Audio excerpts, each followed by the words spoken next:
Hello, and welcome to another episode of the Melanin Reset Podcast. I am your host, Valarie Winn, and today I have the great pleasure and honor of being alive for such a time as this. It was the great Maya Angelou who penned these words. You may write me down in history with your bitter, twisted lies. You may trod me in the very dirt, but still like dust I rise. Does my sassiness upset you? Why are you beset with gloom? 'Cause I walk like I've got oil wells pumping in my living room. Just like the moons and like the stars, with the certainty of tides. Just like hope springing high, still I rise. Did you want to see me broken? Bald head and lowered eyes, shoulders falling down like teardrops, winking by my soulful cries. Does my heartiness offend you? Do you take it off it hard? 'Cause I laugh like I've got gold mines digging in my own backyard. You may shoot me with your words. You may cut me with your eyes. You may kill me with your hatefulness, but still like air I rise. Does my sexiness upset you? Does it come at a surprise? That I dance like I've got diamonds at the meeting of my thighs. Out of the huts of history's shame, I rise. Up from a past that's rooted in pain, I rise. I am a black ocean, leaping and wide, welling and swelling, I bear the tide. Leaving behind nights of terror and fear, I rise into a daybreak that's wondrously clear. I rise, bringing the gifts that my ancestors gave. I am the dream and the hope of the slave. I rise, I rise, I rise. Let's give it up for a poet and the great Maya Angelou. She wrote those words, still I rise. And today I say these, we rise, and we are still rising. It has been a wonderful week. It has been absolutely incredible. First and foremost, it's just good to be able to celebrate wins in the midst of chaos. So this week, I want to get into 3 things. Number 1, we're going to deal with the chaos, the Russian invasion of Ukraine, and why we should care. We're going to talk about the convictions and the sentences in some of the cases we've been following. And we're going to talk about Judge Ketanji Brown Jackson being nominated to the United States Supreme Court. We're going to talk about how we turned out the vote and how we holding Joe Biden accountable and how he's giving us what we asked for in this moment. So let's get into it. First, the Russian invasion of Ukraine.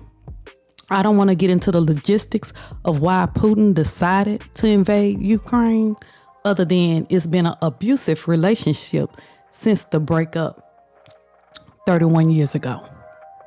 So Putin has been pining behind rebuilding the Soviet Union in Ukraine since he took office. Now, I hope you guys do understand that Putin already served an 8-year term. It was 8 years and 128 days back in 1998 to 2008. That was his first 2 terms. Then there was a prime minister or president, whatever they call it in Russia, that was elected to 1 4-year term. That was during the years of 2008 to 2012. And then Putin came back to power. He took office in 2012, and he's been there ever since. Okay. And it's over 9 years and running. Okay. So some would say he's currently serving his fourth term. I don't know. It's like, he didn't took over. So anyway, he decided to take over Ukraine since it is not part of the North Atlantic Treaty Organization. In other words, NATO.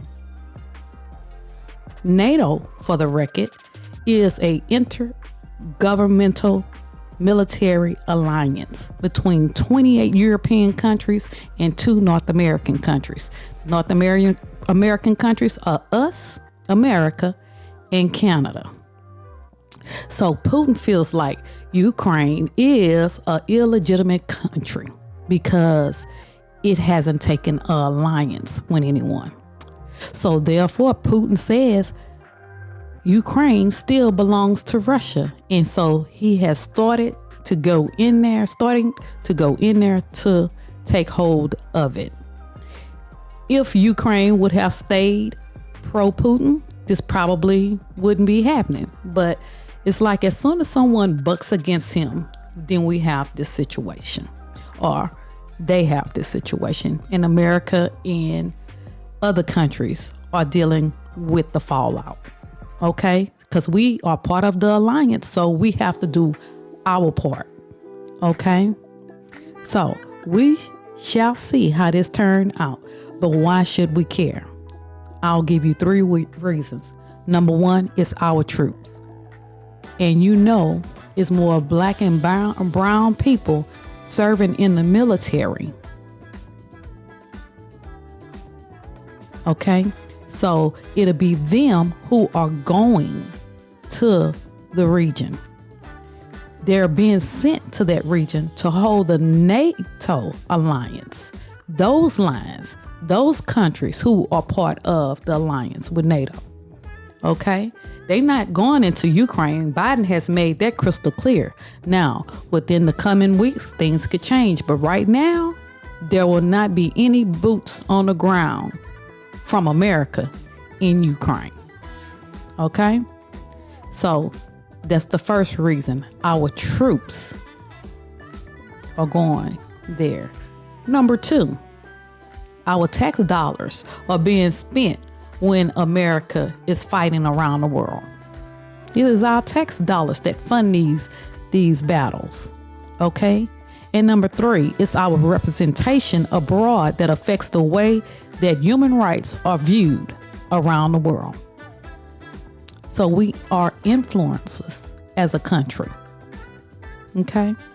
So those are the 3 reasons why we should care.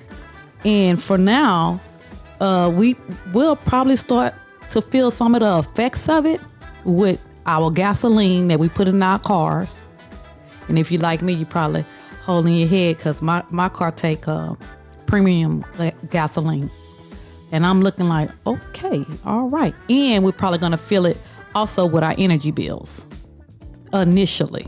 But we must stay vigilant and mindful that we may feel the effects in other ways too, because Putin is unpredictable.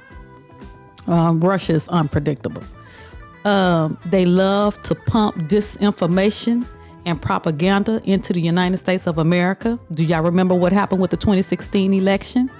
We're still dealing with the effects of that.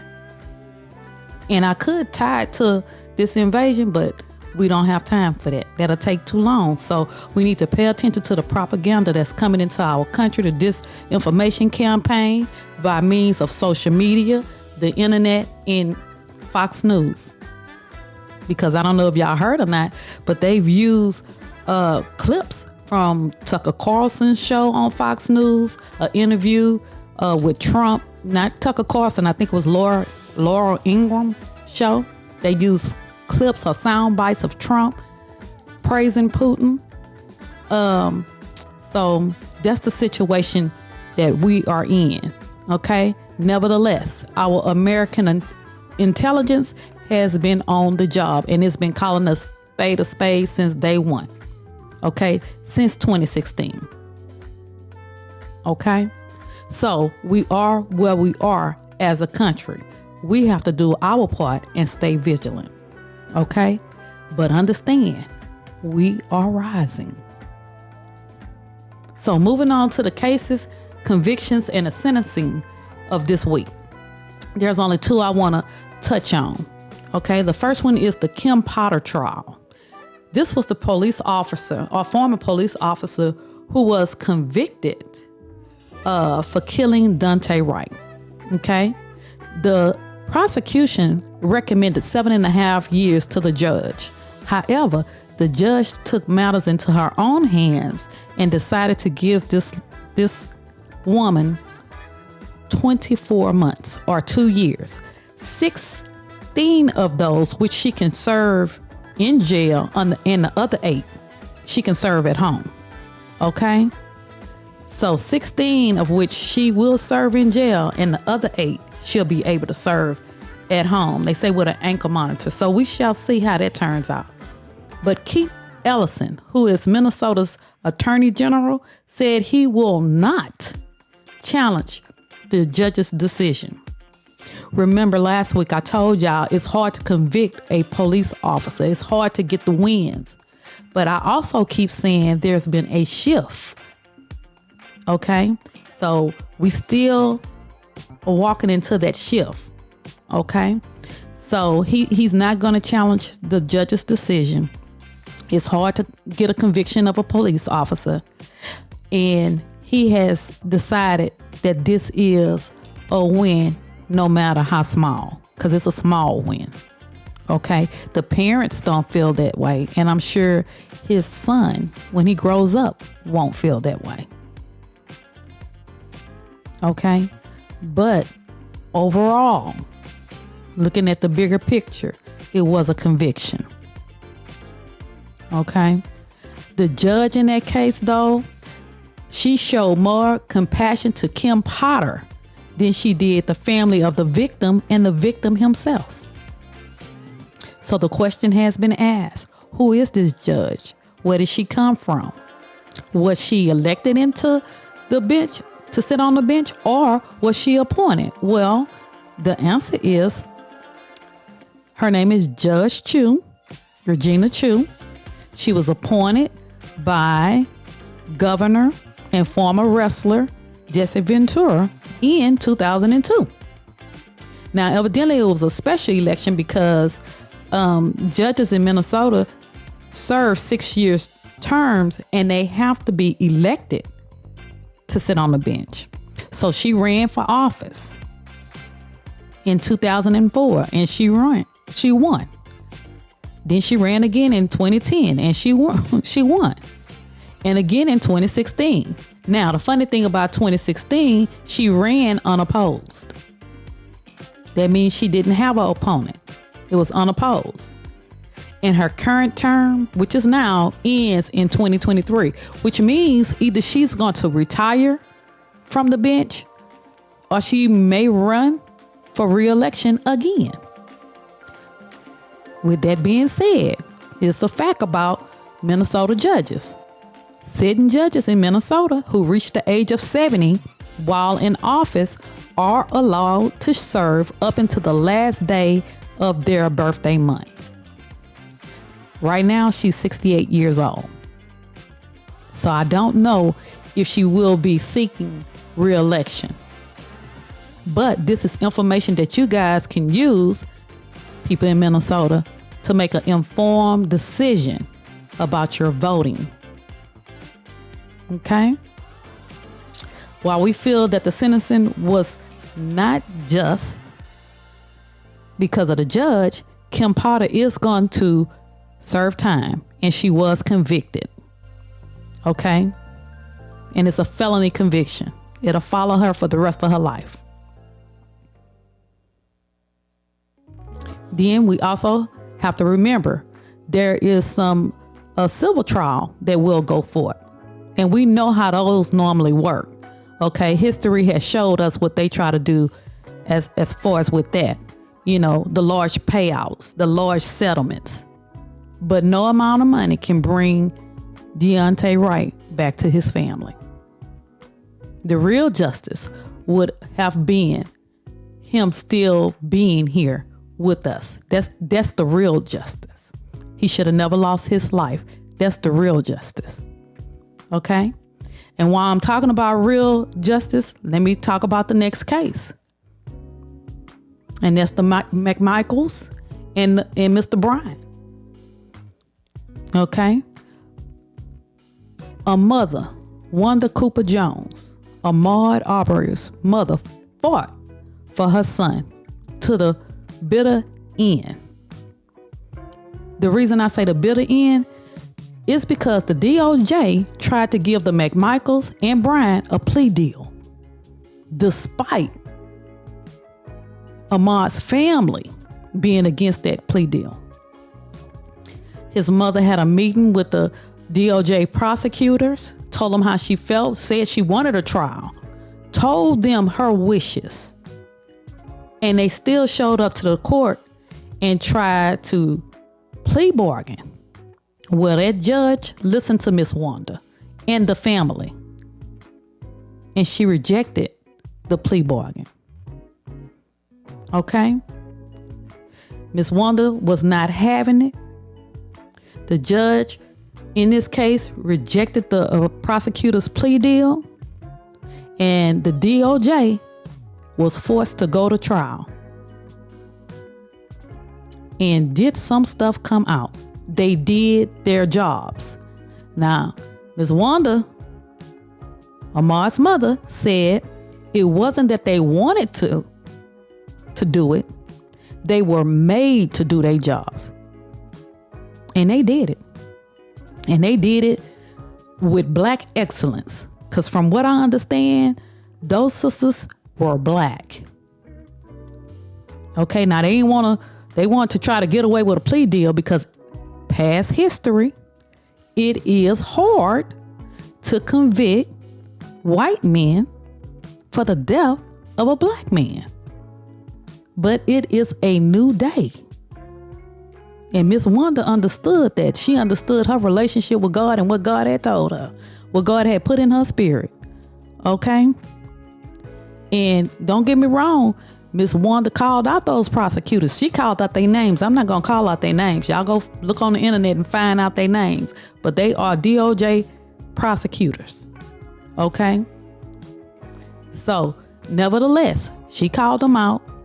And she did thank the Justice Department, the DOJ, for filing the charges against the 3 men who murdered her son. So that was a victory. And that's in Ms. Wanda's words. It was a victory. However, the real justice would be Ahmaud being able to run down the street without being bothered. Okay, but we're going to keep his name alive, and we're going to keep Dante's name alive. Okay? And their spirits. So the bottom line from both of these cases is that we got a victory in each one. While it may not feel or even look like a victory in Dante's murder trial or Kim Potter's trial, we must remember, again, like I said before, cops are hardly ever charged, convicted, and sentenced to jail for killing a Black man. But this time, she's going to jail. With that, we are rising. In the McMichaels and the Bryant case, all 3 of them got life sentences for taking Ahmaud's life. In the state case, and now in the federal case. Now, the only one that may be eligible for parole after a while is the Bryant guy, the guy that was driving the truck. But we shall see. They have to serve hard time. And with that, I will say again, we are rising. And that leads me to my final topic. Sister, judge, and soon to be jurist on the Supreme Court of the United States of America, Ketanji Brown Jackson.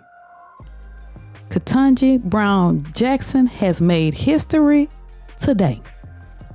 She made history by being the first Black woman to be nominated to the highest court in the land. And here are some hard, cold facts about her. She's young. She is 51 years young. She was born in Washington, D.C., but raised in Florida. She received both her undergraduate and her law degrees from Harvard University. She has been a federal public defender. She has clerked for 2 judges on the federal bench and with Justice Breyer, whose place she will be taking after she's confirmed. Another fact about her, in 2010, Barack Obama, he was president at the time, nominated her to the federal district court seat, and that's when she became a judge. Then it was only 8 months ago when Jackson was nominated and confirmed to the U.S. Court of Appeals as the replacement for Merrick Garland. Now here's another fun fact. Jackson was considered for the Supreme Court in 2016 by President Barack Obama. And he decided to go with the safe choice. Well, he decided to go with Merrick Garland, and we know how that turned out. The Republicans held the seat. Mitch McConnell held that seat. He wouldn't even bring it to the Senate floor for a vote. Nevertheless, what God has for you is for you. Ketanji Brown Jackson is qualified, she's experienced, and she's ready. So, we need to get ready too. We have to protect her at all costs, just like we protect Kamala Harris. Why? Because the Republicans, the racists, and some on the right are going to come for her. Even some of us may have something to say when, they find out she's in a interracial marriage. But that's neither here nor there. The sister is qualified, experienced, and ready. She's stepping into a position that has been held by mostly white males for the last 233 years. She will be the 3rd Black person on the highest court in the land.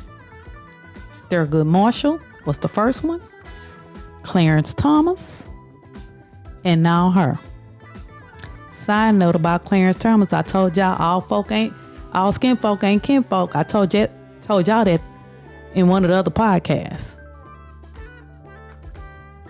He is not for us, but he's African American. So we have to keep everything in perspective. Okay, she will be the 3rd African American on the Supreme Court, and she will be the first African American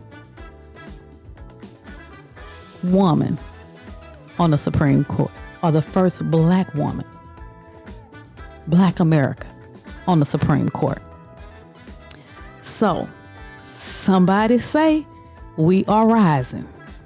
We are rising. Okay? People will ask, how did y'all get to this moment? What did y'all do to get to this moment? Number 1, we never gave up. Number 2, we never gave out. And number 3, we still have work to do. But we will say we got to this moment by using our voices to vote, because we understand that elections have consequences. Some consequences are bad and some consequences are good. And at the end of the day, we have to decide which side of history we want to be on. And me personally, I prefer this side of history. We put Joe Biden in the White House, and Joe Biden has kept his promise. But this is just the beginning. We still have work to do. This is a midterm election year. And there's a lot on the ballot.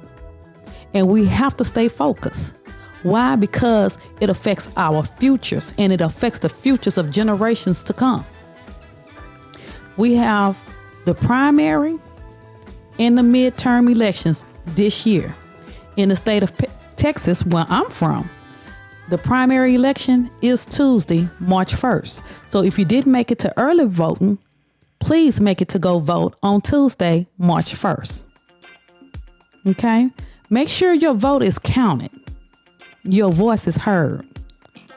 The primary election, for those of you who may not know, it is when we select who will be on the ballot for the midterm election in November. So as TD Jake say, get ready, get ready, get ready. We have work to do. With that being said, be sure to subscribe and click the tiny bell to be notified when a new episode drops. A new episode will be dropped every Friday evening. Right now, the visual podcast is on YouTube. And for now, an audio version is available on Apple Podcasts. In addition to Apple Podcasts, the audio version will soon be on other podcast platforms. Thank you for joining me. It is always a pleasure. This has been the realest homegirl, Valarie Winn, and I will talk to you all on the next Melanin Reset Podcast. Peace.